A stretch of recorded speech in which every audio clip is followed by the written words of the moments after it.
Hey, good morning and welcome to Breakthrough Walls. I am Ken Walls and I'm your host. And I have perhaps one of the most special guests on my show today that I've ever had in 4.5 years. I have Alex, we'll call him Alex, but his real name is Alexander Vesely. He is the grandson of Viktor Frankl, if I'm saying that right. I think I'm saying it right, Frankl. Victor wrote the book Man's Search for Meaning, which is a game changer, life changing book that I've recommended thousands of times. I am so excited and honored to have Alex on the show today. So do me a favor right now, and all of your friends a favor, and share this out so they can be exposed to this and absorb this information as well. This is going to be wonderful. Stay with us. We'll be right back.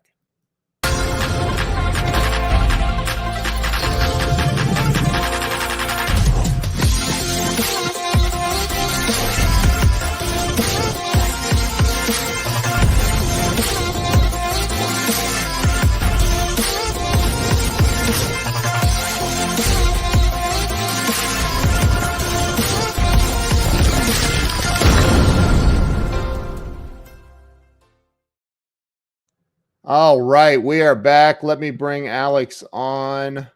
Alex, welcome to the show. Hello. Hi, Ken. It's a pleasure to be here. Thanks for the invitation. It's an honor to have you on and a privilege. So, wow, we have a very famous guy, Richard Bliss Brooke, on with us today. Richard, good morning. So, Alex, I know you live in Vienna. And I'm going to be completely transparent with you. I had to ask my wife, where is the country of Vienna? And she said, it's not a country, it's in a country. I said, I knew that. I was testing you, sweetheart, just to make sure you knew.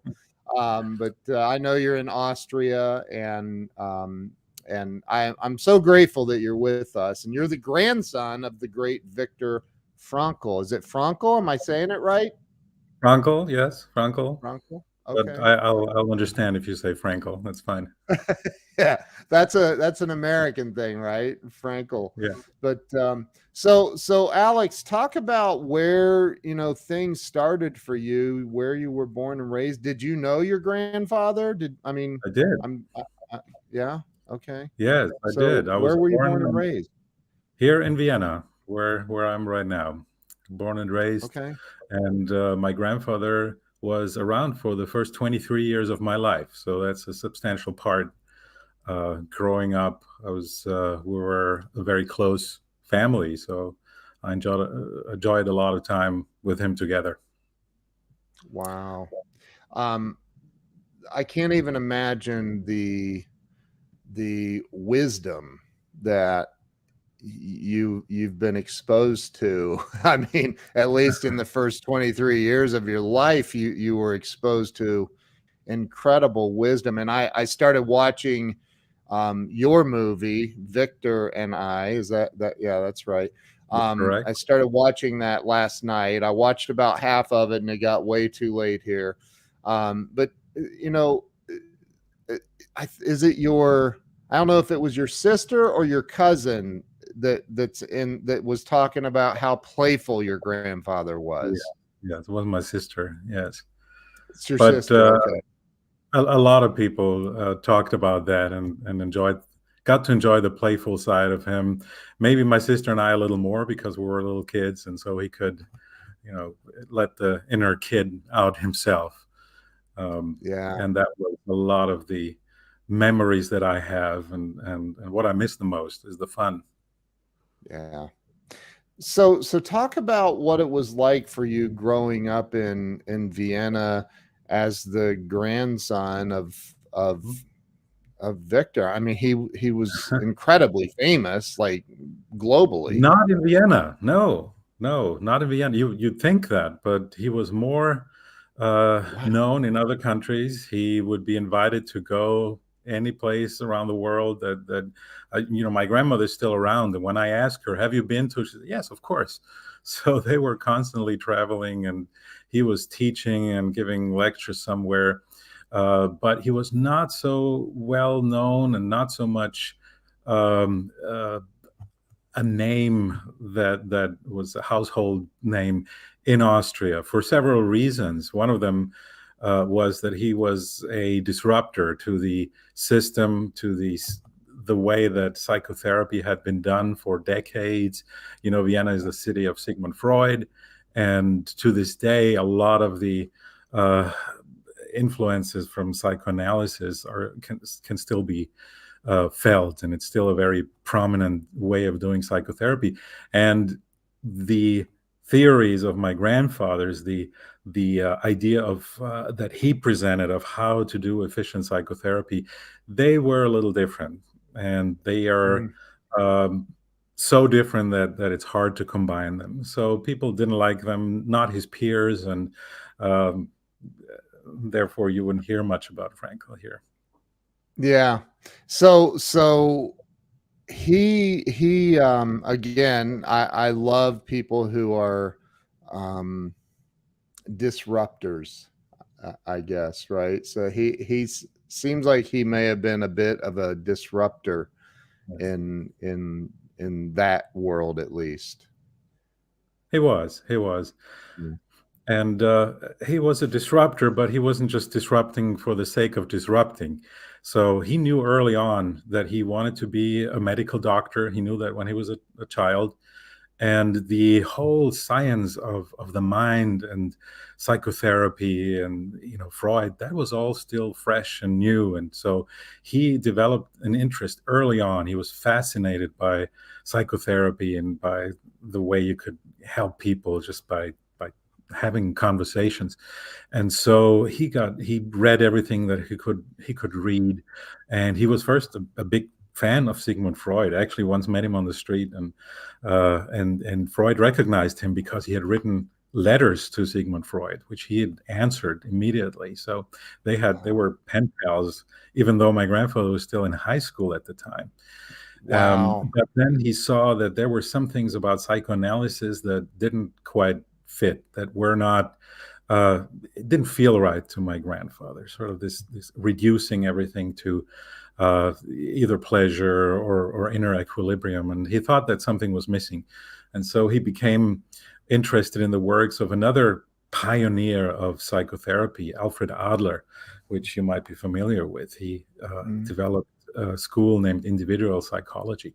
Adler himself had been a disciple of Freud, and they had a fallout. And so now my grandfather was in these circles. Adler was a little more open to, okay, maybe it's not just we're not just doing everything for our own ego, but maybe we're a little directed towards the community during the outside world a little bit too. Maybe that's a factor too in what we do. And so he liked that, but it still didn't go far enough. It was ultimately still this belief, well, you know, we're all born sort of feeling weak, and then we want to overcompensate by for that weakness by developing all our skills and getting control over our lives, which sure, that's a factor, no doubt. Yeah. But for Adler, that was the be all and end all. That was it. That was the story of the human being. And so one day my grandfather said, Mr. Adler, I think there's something missing here, because these concepts of just this will to power, or what Freud had suggested, this will to pleasure, I don't think that's originally and primarily what people are want in their lives. I think it is meaning. They want to give their life some meaning, and they want to make a difference in this world.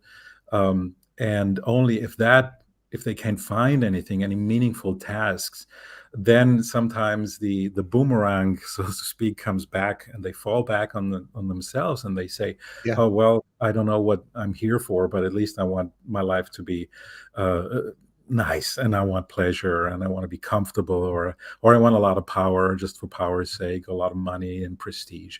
But that's already a symptom of something going wrong. This is not the healthy perspective. This is not how we should be and how we want to be. This is Mm. already a sign of something going wrong. And Adler didn't accept, but you know, he still wanted this to be part of individual psychology. He was still a big fan of Adler, but Adler said, "No, this is not what I'm teaching, and frankly, you're out." So he kicked him out.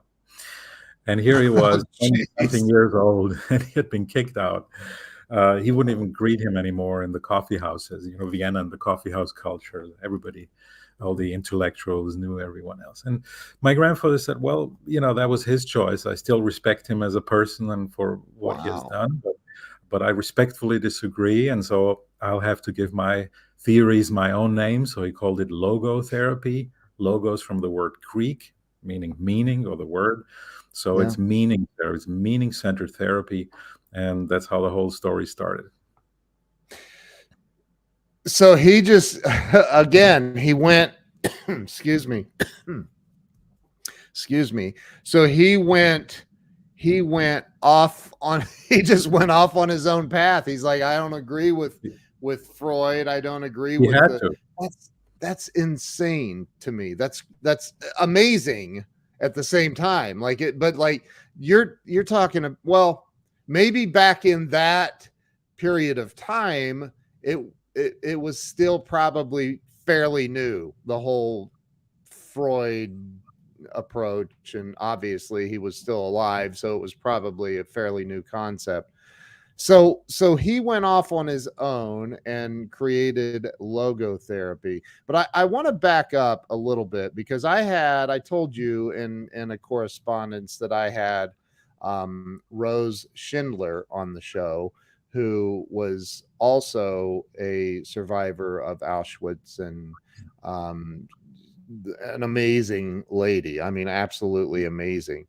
Um, talk did your grandfather talk much with you personally about his experiences in those horrific environments?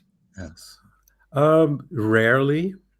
He did so when I asked him, and he did so sometimes when some situation reminded him of something that had happened in that time.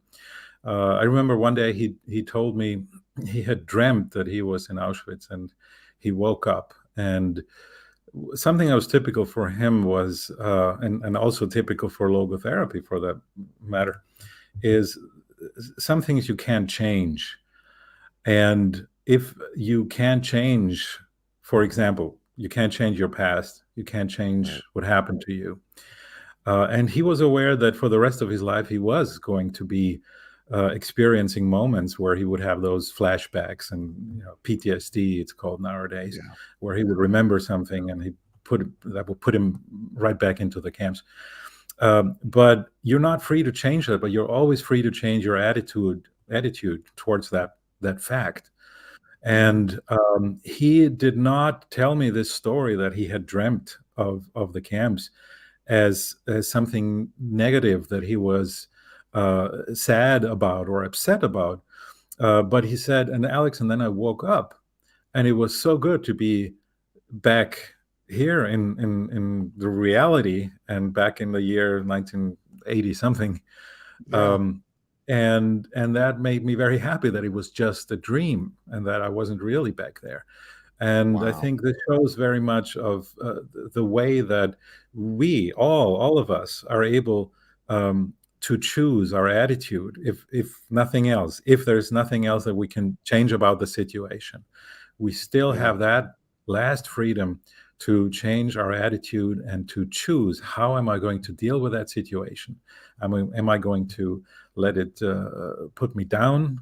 And am I going to, which would have been perfectly fine. I mean, he would have had every right after 1945 to Yeah. be a sad, bitter, broken man, and nobody would have blamed Yeah. him. Right. But Right.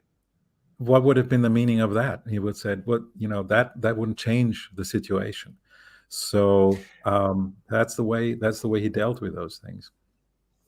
uh, and he certainly wouldn't have become as famous as he did. I wouldn't think, if he walked through life as a bitter, broken man. Well, And maybe, but that he didn't even care about that. It wasn't. Right, Fame was not something that he was after. right. No, I can tell that. I can tell that. So I think about, because obviously there were a lot of survivors from that era. What made him in your opinion or your observations, what made him so different from a lot of other people where he literally came up with logotherapy? And what are some of the differences between logotherapy, gestalt therapy, Freudian I mean, what are some of the How differences much in time do that? we have? I Yeah, oh, as much as we need. I don't. Yeah. No, I'm I just can take it first. curious. Like, what makes it? What? Obviously, I am a huge fan, as you know. What? But what, in your opinion? I guess in Yeah. layman's terms, as close as possible. What makes it so much different, or better for the recipient? Yeah. Well, I think one of the things is that in the logotherapy is, if you if you take it literally and you say it's a school of psychotherapy, actually it's not, because it goes beyond the psychological, and therefore logotherapy is not better than other therapies. It's working on a different level, and therefore it's highly compatible with basically all of the other schools of psychotherapy, because it's working not on the psychological level, not on the physical level, but on that level which he called the existential or the noetic level. And he actually called it dimension, because he said levels you can separate, but dimensions, they are intertwined, and all these aspects are always, they always coexist, they're always there at the same moment, and you can't separate them.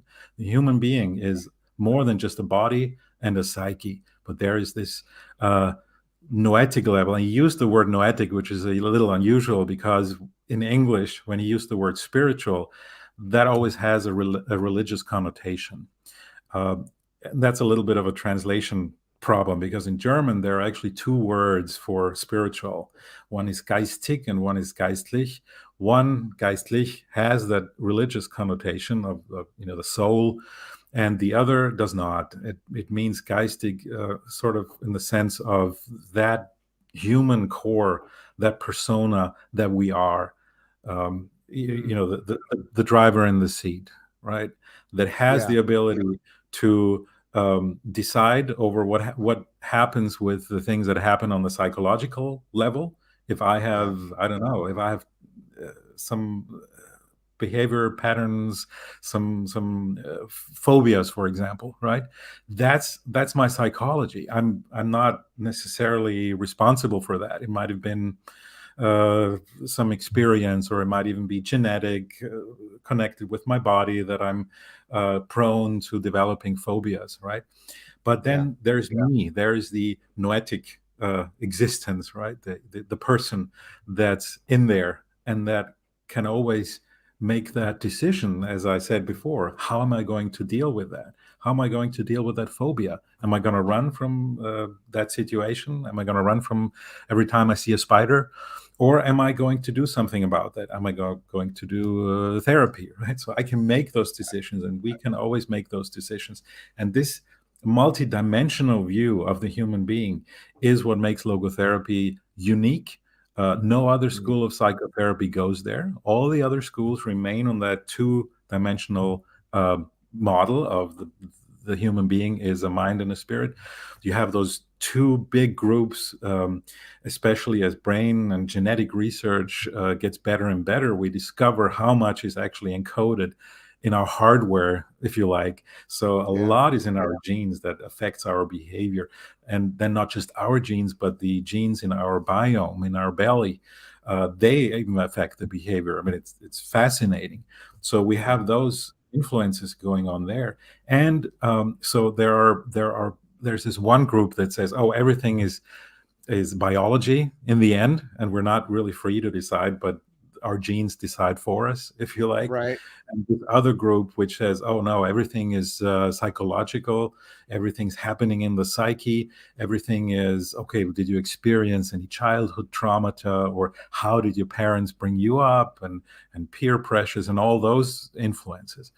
And we have no problem with that in logotherapy. All these influences, all these conditionings and conditions, they are real.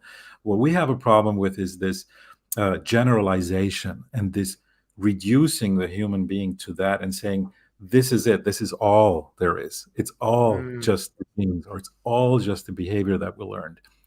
We say a lot of it is, but the actually more interesting part is where those influences and condition processes end, and where the human being makes free decisions, where we have the free will to say, okay, I have these circumstances that I can change, or that I can try to change maybe, but yeah. that's my decision. What am I going to do with that? And so we operate on that level, on the noetic dimension, and that's very different and unique. I've often thought, people who, because I've always been interested in the human condition and the psychology. I've always found it fascinating. Probably because I was so messed up. I've always looked Aren't at, we like, because all? right, but I'm a recovered alcoholic with 20 years sober, and your Congratulations. or your grandfather's book was so impactful in my life early on in recovery. And I Hmm. look at, and I so I'm leading into a question here. So Hmm. so I look at, so I hear people say, "Oh, God showed me favor." And I've always had a problem with that. I'm just going to be honest, because I don't think God plays favoritism. I don't think God's like, well, Alex is a better looking guy than Ken Walls, so I'm going to bless him more. Or I don't think it Yeah. works that way, right? And so I've always thought, well, there's got to be some kind of a level of choice and responsibility, right? Yes. Yes, exactly. That's what it comes down to, the choice, and it doesn't contradict. My grandfather was also open. Uh, if somebody is spiritual or religious, right, then he would respect that, and logotherapy does respect that. So whatever Yeah. values you bring in, Yeah. it's not the job of a therapist to judge that, or even to talk you out of it or into it, for that matter. So if you believe that, if you're believing, and you believe that there is such a thing as free will, and that God gave us free will, right? Yeah. Well, you made a choice, right? We have this gift. Whether it comes from God or not is up to everyone's own beliefs, or where that comes from. But in logotherapy, we believe in that human ability to make free choices, ultimately, even Yeah. if they're very limited. And in a situation where you're dealing with addiction, for example, the choice is narrowed down, because everything's crying out, oh, your body wants the alcohol, and your psyche wants the alcohol, right? So you have two against one, but then there's still this one person, which is you, who says, okay, I have all these desires, and I know my uh, suffering would be over if I take that drink, but you are still able to decide, no, am I going to do it, or am I not going to do it? And that's Right. something that's specific to us human, and that's amazing. Right? Yeah. I can tell you from personal experience that, there was probably, I don't know how many years, but there is a point where it's like, well, I really didn't feel like I had a choice. Like Yeah. truly Yeah. felt helpless. Like I didn't have a choice. I had to consume that. And so Yeah. I can empathize with people who go through the Oh, addictions and the, like, I get it. Like, yes. right. So, and it sounds like logotherapy definitely is something that would benefit somebody in that, in an addictive cycle. It's very empowering, because I mean, you're a perfect example. You can A lot of psychotherapies try to explain things away, and try to rid people of their responsibilities, and to say, Yeah. oh, poor you, it's not your fault, Right. because I don't know, your parents drank, or you will always find something. I mean, if you're looking for reasons why people start drinking, you will always find something. But Sure. my grandfather was more interested in, okay, who is this person who should have become a drinker, should have become an addict, or should have stayed an addict and did not? And what is the factor? And usually Mm. he found the one factor that everybody else overlooked, which was meaning, which is the orientation towards meaning that opens up a new path towards healing. And now we're getting into it, folks, because it truly is, it is that. And I'm thinking about your movie, and that actually comes up quite often in the first, at least the first 50 minutes or so that I've seen so far. It comes up, quite a bit. um and I'm going to butcher this, Alex, and you correct me, please. It's been a while since I read Man's Search for Meaning. It's been a I while need for to me too. refresh on. Oh, has it?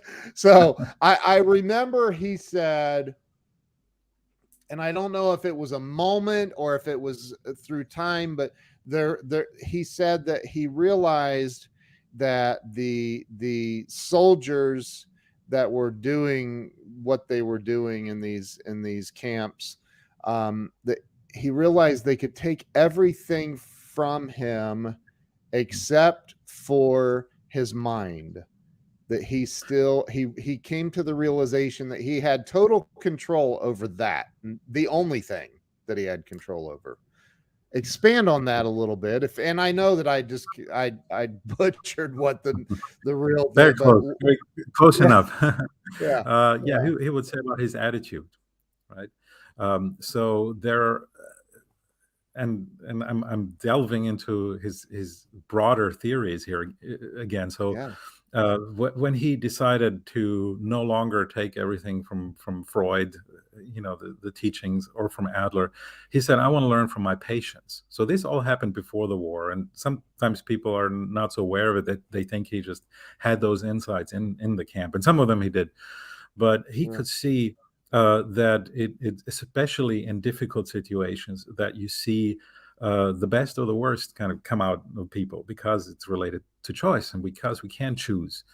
And yeah, he said, one of you can take everything away from a person, but the one thing that remains is the ability to adopt an attitude, and that nobody can control. Nobody can make you hate somebody else, for example, right? So these guards, they can treat me wrong, but they can't make me. I still decide whether or not I'm going to hate them or not, or how I'm going to react. Um, because we are not just reacting. That will be behavior therapy, right? They would say everything's ultimately a reaction, a learned reaction formation. Sort of like animals. You teach an animal to jump when they get the food, and they will jump.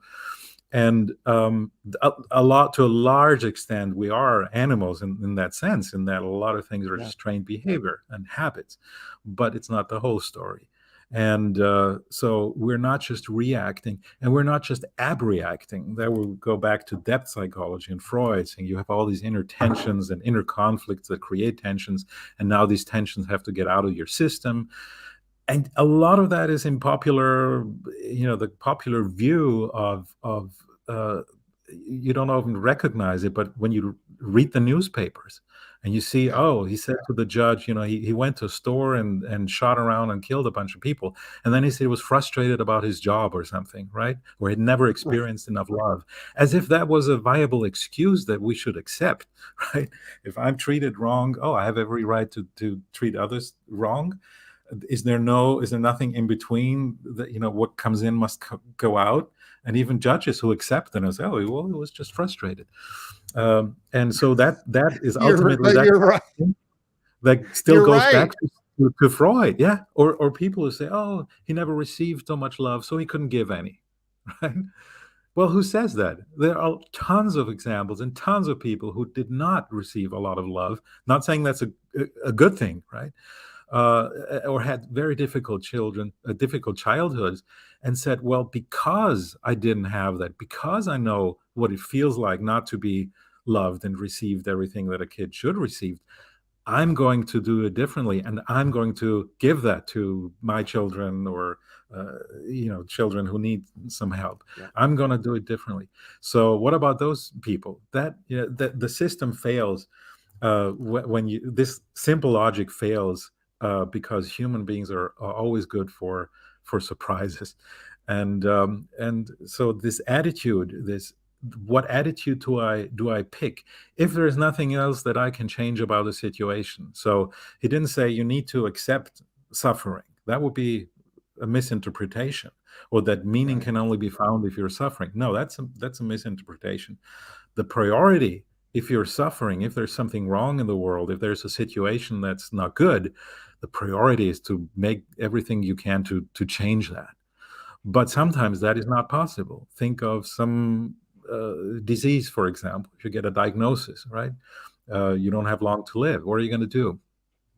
And it's in those situations that we still have the choice. How am I going to uh, not react, but I'm going to use the word respond? How am I going to Yeah. respond to this situation, to this challenge, to this question that life is asking me? And I still have control over how I'm going to respond.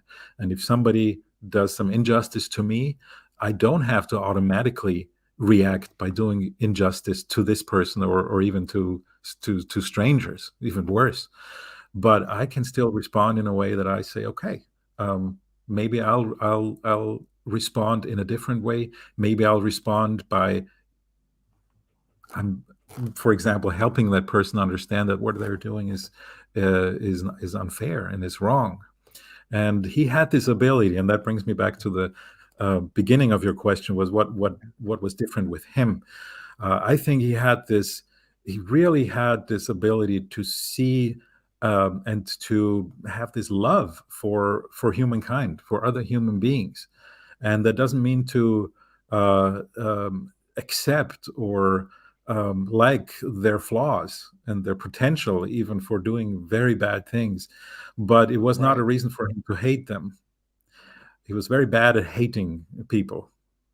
And so that is a quality that I think made him different, that made his approach different. Yeah. And that got him a lot of criticism too, as people said he was too forgiving, which is another story that I don't think is really true if you look at it precisely. But that was I him. mean, again, and it's written scripturally that Jesus said, "Forgive them, Father, for they know not what they do." Like I think that is probably one of the most admirable traits of any human being, is having the ability to forgive. And I truly believe, and again, you're the psychologist, I'm not, but I believe that is quite possibly one of the pinnacles of healing, is be having the ability. And I also think, and do you think that having the ability to forgive those who've harmed you, do you think that that's important to growth, success? This is a business show, I mean, a lot of what I talk about on my show is business stuff. I mean, what impact does that have on one's life and existence on this planet? Mhm, mhm. Well, I think the ability to forgive is, again, it's not something that's necessarily in your genes or in your habits. You might have the habit not to forgive, right, and still do it Right. despite of it. That's a choice, really. It's in the Yeah. choice. It's completely the responsibility of the person who has experienced the wrongdoing, whether or not they want to forgive. I mean, you can't forgive for somebody else if somebody else has been damaged. Yeah. Um, I think the ability to forgive oneself is a very important one too. That's often a problem, and you see that in practice. Yeah. And he presented ways. He actually called this the tragic triad of life, the three kind of topics, and you see how that again goes beyond really psychology. It goes into philosophy, and that Yeah. matters. That has a psychological effect because it affects your attitude, that affects your behavior, that affects how you experience life, right? Yeah. The ability to the tragic triad. So we don't get around the topics of death, be it our own mortality or losing someone that we love. We don't get around suffering, that kind of suffering which is not avoidable, starting from having the flu. Yeah. to some incurable disease. And then number three, guilt. That's an unavoidable fact of life that sooner or later, every one of us will put some guilt on their conscience, whether we want it or Yeah. not, either through something that we do or did or don't. And so a lot of times that's the underlying theme of why somebody seeks psychological help. And that's something, there's no psychological trick or training that can kind of get rid of that guilt, even though, again, a lot of psychotherapies, they would try that. Psychoanalysis, most famously, by saying, oh, it's ultimately whatever you did is not your fault. It's your parents who just screwed you up, right? And therefore the responsibility was theirs. And if you follow that logic, then it wasn't theirs to begin with either, but their parents, and you go back to Adam and Eve. So I wonder how much sense that really makes ultimately. So no one's responsible. Yeah. But no, we are responsible, and there are ways to continue with life and live uh, a good life, maybe an even better one than before, by how we deal with guilt, the guilt, our own guilt, or others who have taken upon their conscience something because they did something wrong. How we learn from that, and he would say that you can always find some meaning in those things that happen to you, and you can turn them into something meaningful, even if in and of themselves they have apparently no meaning. Yeah. But by even saying, okay, I'm learning from this now, and now not only am I going to uh, create a different future for myself and not repeat that mistake, or maybe even help others not to repeat that mistake. Right. And if you do Right. that, then you have retroactively turned this tragedy into, he would say, a human triumph, into a springboard, into something that propelled you further and that allowed you to grow, and to Yeah. to become a better person. He would say a murderer who's truly at the core of his being regretting what he did on an existential basis could be considered no longer a murderer, because that's in his past, and he wouldn't be able to do that anymore. Now he wouldn't do that because his conscience has kicked in and told him, that was wrong. And so you gotta give people that chance uh, to accept the responsibility that we all Yeah. have. That comes with free choice, right? Yeah. He would go Yeah. to jail where people would tell him, he was in San Quentin, and these inmates said, we were expecting one of those speeches that tell us we're not responsible. It was the environment, right? That was at the time, and we had no choice to begin with. And they said that's like a millstone around our neck, because we can't hear that anymore. And here comes this psychiatrist from Vienna, and he says, no, you were guilty, and you were caught. Everyone's guilty, but Right. right? Yeah. And but you are human beings. It was Karl Jaspers, the philosopher, who said every human being has the right to be punished, because if you take away the punishment, right, you would say, okay, you're not human, you're subhumanizing. You're Yeah. turning people, you're viewing them like as if they were animals and not humans. And as animals, we have free choice. We have the ability Yeah. to make good choices or bad choices, and to be responsible, and to have to stand up and accept the responsibility for our own actions, and go to that process of forgiving or not forgiving. Without getting political, I don't want to get, but it Yeah, let's not. seems to be rampant. So let's not go there. Um, in society today, and it doesn't matter where you live on planet Earth, there seems to be this humongous void of taking responsibility for one's actions, life, success, failures, whatever it is.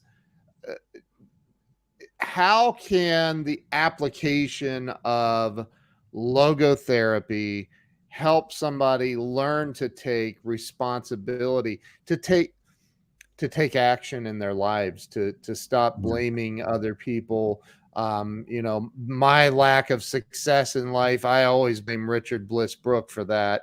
I'm kidding, but like, how do you get somebody to stop blaming other people and take responsibility for their life? Essentially, by telling them to listen to their conscience.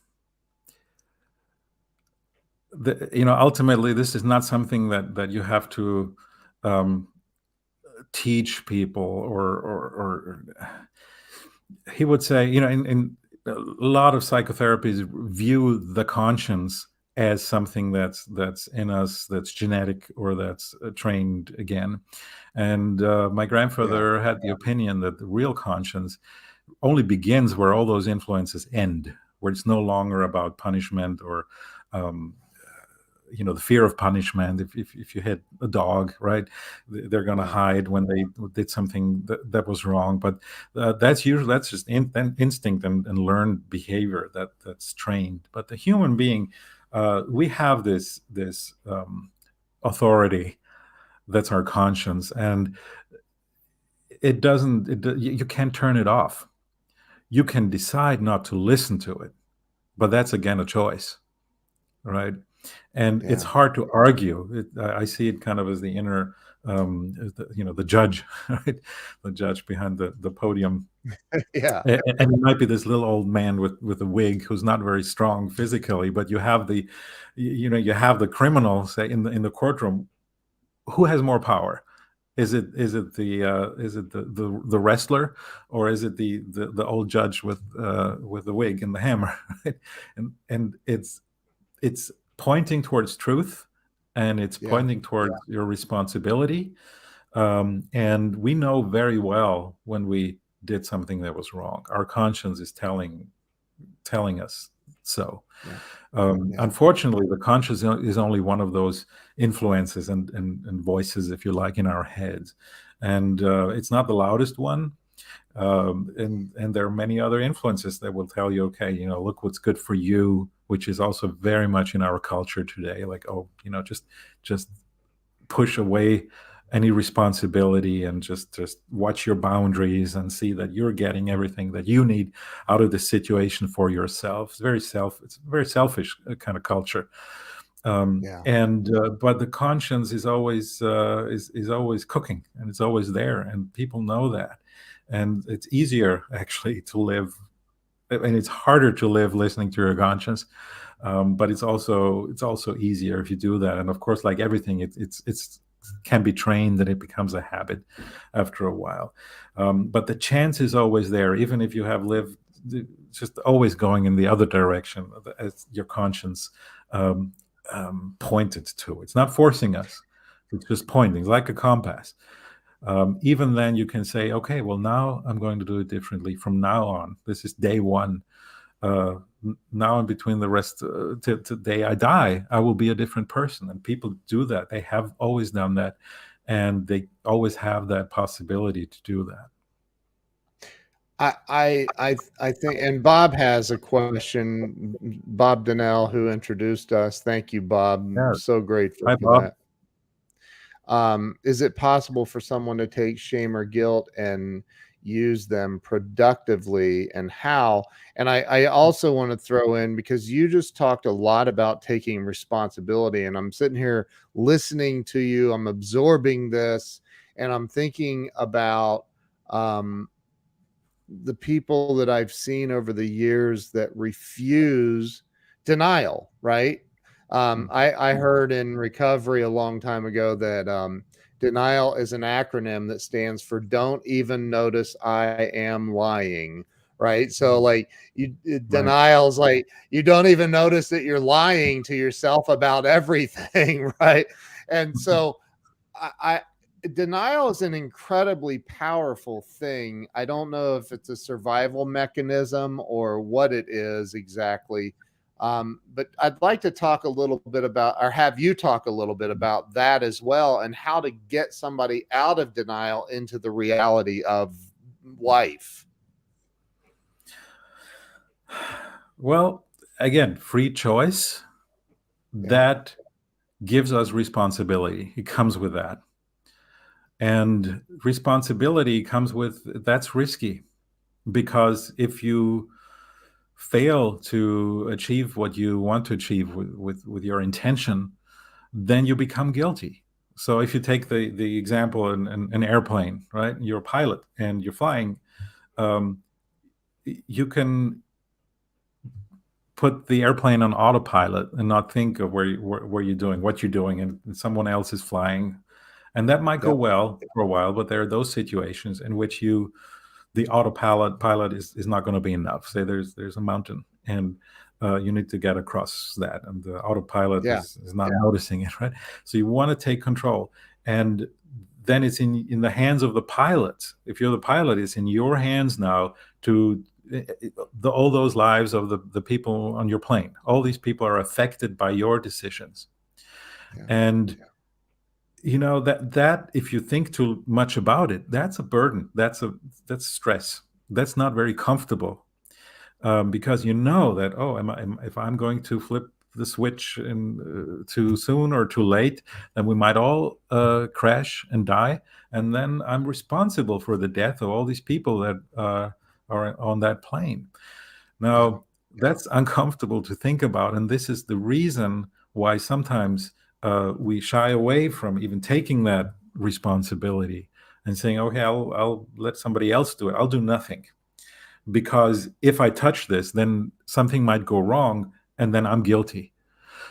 The problem with Yeah. this is, first of all, by saying, okay, I'm not going to touch this, you already made a decision, which is to not do anything. So if it now goes wrong, then you're also responsible, because you might have actually um, done it right and saved the day, and Right. you might have, right, and you didn't. Yeah. So you can become guilty by not doing anything or not intervening when you should have.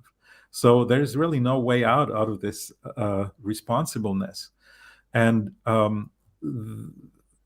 my grandfather could observe that, and he saw that actually healthy people in a good healthy state originally, they're not afraid. They're actually out to assume and to take on responsibility. This is a healthy um, process and relationship between you and the world, that you see things that are important, that are necessary, that are of value, that need to be Yeah. protected by your input, by your doing, by your choices, and that we want to do that, and a healthy person wants to do that. And if you want to, I don't know, uh, fly that plane safely, then okay, I have the skill. Then you'll learn to do it. You'll learn to do it right.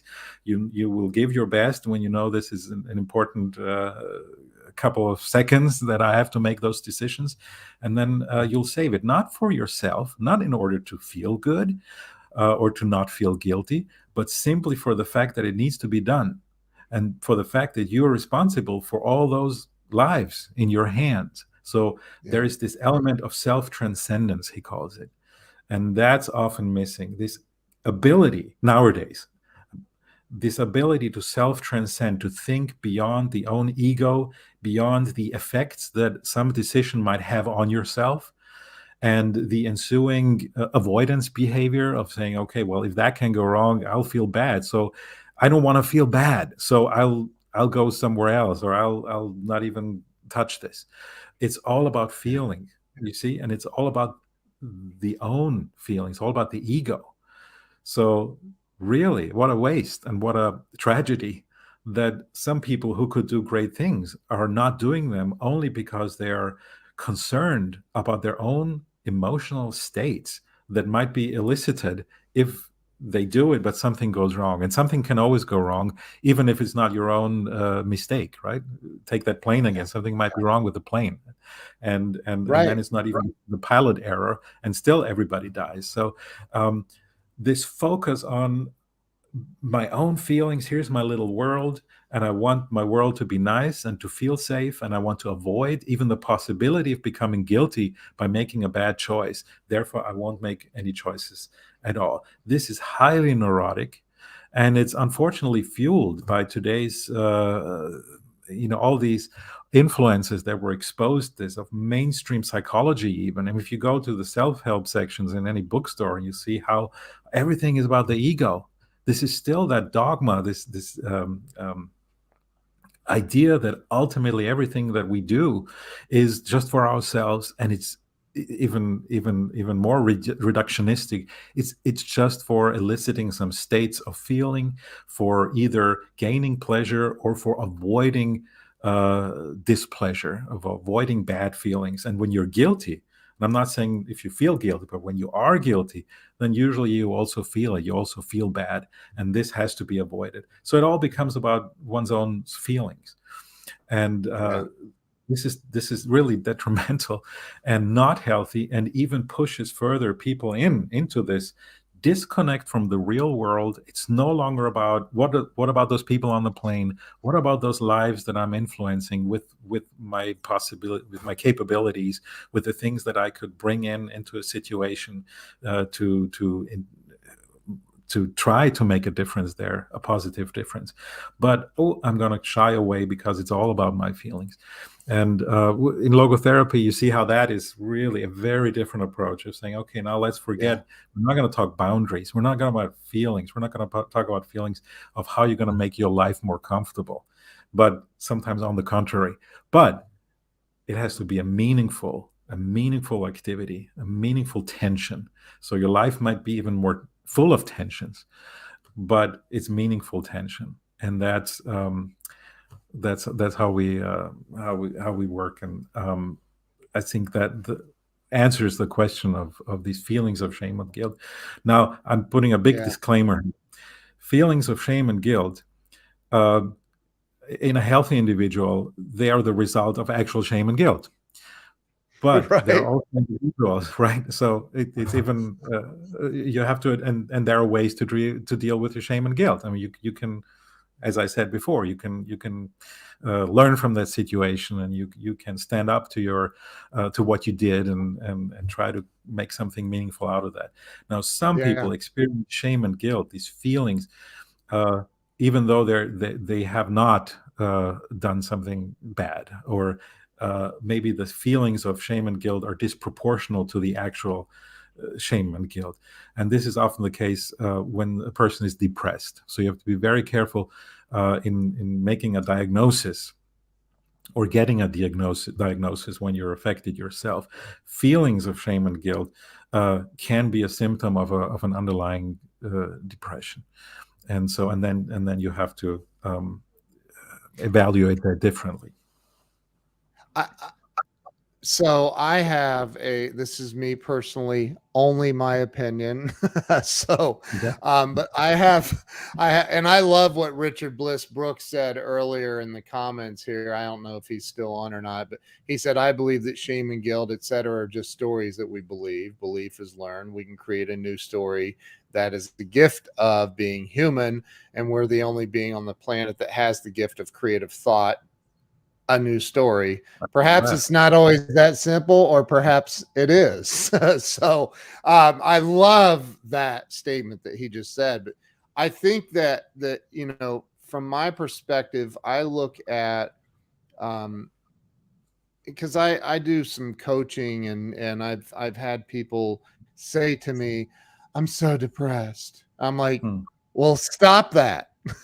Did you ever see the Bob Newhart? Glenn Morshower and Oh I, yeah, we've joked I about love this, Bob, where Bob Newhart. I know, where he's like, "Stop it." Stop it. He's playing the yeah. She's like, "But I'm really sad," and he goes, "Well, stop it." And it's like, it's an oversimplification maybe, but it seems like, dude, that's reality. Just like, stop being depressed. And instead people are going, well, I've got to dig into my inner child, and I'm going to need some antidepressants to consume. And I mean, is there a place, in your opinion, is there a place for that? Is it being overused? I feel like it's being overused in the world today. What do you mean? It's like The the antidepressant? consumption of take a Yes. pill to Yes. to Oh, absolutely. It's overprescribed. But I think it's dangerous, or important to keep in mind that, one extreme isn't necessarily better than another extreme. Again, you have to look carefully at where's the root of the problem. Where is this depression rooted in? And so I talked about this two-dimensional model of just the body and the mind and the psyche. And if, for example, you're dealing with a case where somebody has trouble getting out of bed and feels suicidal, and they had an uncle who killed himself, or a parent, um, and there's no objective reason of why that person should feel the way they're feeling, then you can be pretty sure that there's something going on genetically. That there's a hereditary root in depression. And then there are people who have bad lifestyle habits, and they don't eat right, and maybe they have a trauma, and never talked about that, and they feel depressed. And then you have a problem that's really originating on the psychological level. Right. And Viktor Frankl introduced a third possibilities, because he saw some people cannot be helped with antidepressants. So when it's hereditary, then absolutely you need to use antidepressants, because it's a medical problem ultimately, and it would be malpractice not to do that. If it's a psychological problem, if there's some trauma, then you have to do psychotherapy. You have to do this conversation. You have to process what happened. Primarily, the primary root is there. But then there's this third category, which only now slowly is kind of entering mainstream psychotherapy, that there is that group of people where the body is all right. There's no physical factors, no genetic factors. There's no psychological factors, but still they are depressed. And they are depressed over the apparent meaninglessness of their existence. And they have no direction, no orientation in life. They don't know where they're going or why the hell they should put in an effort if in the end everything's going to go to pieces anyway, because Right. 100 will all be gone. And then you have a problem that is existential in nature. There's a lack of meaning. My grandfather called it the existential vacuum, and it's about 20%, and it's very high. Actually, interestingly, it's higher in Western civilized societies, where you'd think it'd be lower because people are well off. Now, meaning has nothing to do with how well off you are. Actually, that might even be in the way of you finding meaning, that there's too much other stuff, material wealth and all that going on, that kind of blocks your view on what's essential. We as humans don't just need something to live from, but we need something to live for, and that's meaning. And meaning comes in the form of a meaningful task, or another person, loving another person. That's meaningful.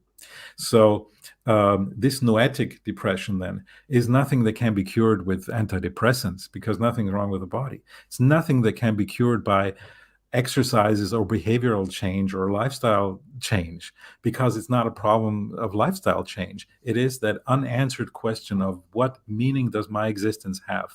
And and even asking that question is not a problem, is not a something negative, is not pathology. It's nothing wrong with the person who asks that. My grandfather said, actually, this is a sign that you're very mature and that you're at the highest level of awareness in your life, that you even ask that question. No animal asks that question, as far as we know. It's Right. only the human Right. being that can ask, and it puts you in the same tradition with the biggest thinkers and all the philosophers that ever walked on this earth, if you ask Yeah. that question. But not finding an answer, and not finding it for a long period of time, that can lead to what he called the existential frustration, and then ultimately a depression, which looks like any other depression. But it has the roots somewhere completely different than these other forms. So you have to be precise in your diagnosis. And I agree with you. A lot of times nowadays, we're not the IDC or the DSM. They're not even going into where does the problem occur, and which dimension of this individual. Is it the Right. physical? Is it the psychological? Or is it the noetic, the existential? Is there an existential problematic? They did away with all of that, and they said we're only going to classify depressions by severity. And if it's severe, then you have to work with medication. And if it's less severe, then you can do traditional psychotherapy with talking. So they basically made things worse. And now you Yeah. have this rampant overprescription with drugs, because if you see something only on that dimension of, okay, here's someone who's depressed. I mean, it's like when I cut an onion and I cry, and if I lose a person that I love, I cry too. It looks the same, right? But one Yeah. thing is a cause and no reason. I don't have a reason to cry if I'm cutting an onion, but I have very much a reason to cry when I lost somebody who was important. On the outside, it will look, oh, there are tears coming from this person's eyes, so we have to stop that, do the quick fix. And this, of course, is something that we've always very much criticized in you know mainstream psychology. Glenn Morshower talks about, and I love it. He goes, "Do you think that the creator of everything, God, the creator of the universe, accidentally installed tear ducts in men? Because we're always so quick to hand them a tissue and say, 'Now here you go,' big boys don't cry." And Right. I absolutely I love that. I think though, this again is my opinion. I'm not qualified to have an opinion in psychology probably, but Well, you're but I human, so you think, do. oh, okay, there you go. But I think that I look at it when you say, because for a long time I was told I was genetically predispositioned to be an alcoholic, and so guess what I became? you Mm. know and then one day I woke up and said, God, this sucks being like this and living like this, and I Mhm. need to change. And what do I need to do to change? And who do I need to talk to? And I think that we, as a society, we're too quick to say, "Oh, well, they're probably just genetically, um, you know, have something going on genetically," so we excuse them in a sense, Exactly. right? As if, which might be the case, which might be the case. But But how do you even if know? it's true, well, I don't know, did they do some tests or anything? I mean, it might be the fact that you are, Right. right? But this doesn't take away your last word in that matter of saying, Right. I might have, but but that's why I'm going to be extra careful, and that's why I'm not going to touch it anymore. It does not Yeah. take away your freedom. Am I going to have that glass or not? It does not determine Yeah. that. We're not determined by our conditions, not fully, right? We might be limited, but we're not fully determined. The choice is I still is yours. I totally agree. Alex, I could literally talk to you all day. But I know you don't have that kind of time. But let me ask you one last question though. I always try to get this question in. And I think that this might be very appropriate for this conversation. What, and Bob Donnell, I got to pop his comment up. Love and am grateful for you, Alex. Um, Uh, so in your opinion, see, I like to think about, because I've been homeless and broke, and I've been wealthy, and I can tell you that wealthy is better. I from personal experience, at least for me. Um, what do you think keeps people from experiencing real success, freedom, and meaning in life? mhm. What is it that's stopping people in Yeah. today's world? I think it's what we touched on before. It's the fear of assuming responsibility because of the effects it might have. And we're very much oriented or trained to be oriented towards the effects that things have on us. So you got to be successful no matter what you're doing, no matter if what you're doing is meaningful or meaningless. So success is kind of equal with meaning, which nothing could be further from the truth. I mean, you could be very successful, and what you're doing has very little meaning, and you can feel that you have no success at all. You can have no success at all, and what you do is very, very meaningful, and maybe will only come to fruition when you're long gone. There are people who have been very successful, and yet inside they felt empty and terrible and horrible, and they felt that what they were doing lacked meaning, and they were not fulfilled at all. And then at some point maybe came around and saw that it was better for the world and for them to do something meaningful. There is no shortcut towards success. And again, we're talking about emotion, we're talking about effects, feeling good. It's Yeah. the same with happiness. We're being told, oh, everyone has the right to be happy. No, you don't. And, yeah, and above all, happiness is not something that can be achieved by wanting it, right? Happiness and success are byproducts, they're effects, and they're really side effects and have to remain side effects of fulfilling meaningful tasks. And once you fulfilled a meaningful task, something that really makes a difference in the world, then happiness and success, they happen automatically. You don't need to take care of them usually, but sometimes they don't. Sometimes what you're doing is meaningful and it's right, and it's not seen as such, or success is just not happiness is just not happening to you for whatever reasons.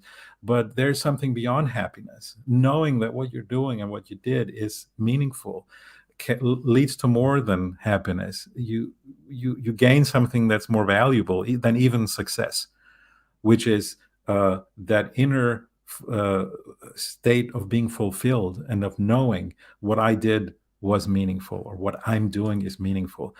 In some, but there's a psychologist who did some research, and he called it the flow state. When people are in this state of flow, where they say, "Oh, in that moment, I'm not even thinking about myself. I'm not even thinking about success, or what effect this is going to bring to have on me and my life." And you shouldn't, because then we are the most ourselves and the best version of ourselves. And this has been proven over and over.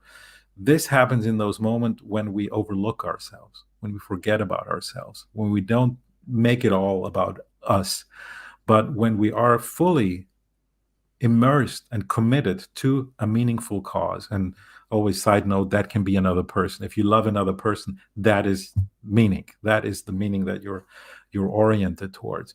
But this state of we call it self-transcendence, is really the original primary state that we have when we're children. Some of the Yeah. happiest moments are in that state. And you see, if you have children, you say, okay, look here at the camera and smile. It's going to be likely not natural. But if you give them something to play with, their favorite toy or some activity that they love, then you get the actual natural, authentic expression. And they're in that moment of joy, where they don't think about, do I need to go to the bathroom, or right, all these concerns that are just redirected to ourselves. And we've become so trained by society to say, oh, you got to be number one, you got to be always looking out for yourself, you got to watch your boundaries, and everything is about success. So as if you couldn't be successful with doing something meaningless. If you look at success, for a while Hitler was very successful, right? So if that would be a factor of Yeah. meaning fulfillment, then he would be that would be something to aim for, right? So don't Yeah. take success too seriously. Success happens, and or it doesn't, but it doesn't take away or add to the meaningfulness of your intention. And what's your intentions? And what's your Yeah. goals and the quality of your goals?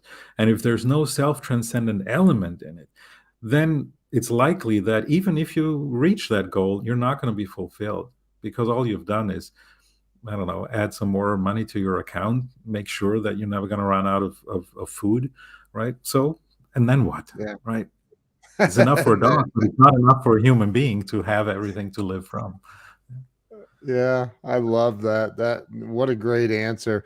I think that because I think about your um quite often when I talk to people that are like, "Oh, I'm having a horrible life or a horrible whatever," and I'm like, "Hey, go pick up Man's Search for Meaning and read that, and then call me back and tell me how horrible your life is, because there's Well, nothing that compares to that I can think of, And it's like, well, and and here's my grandfather. I'm sorry to, because this is yeah, important. He no, would always say, yeah, don't take that thought too far, because this was my personal, suffering, biggest suffering in my life that I was confronted with.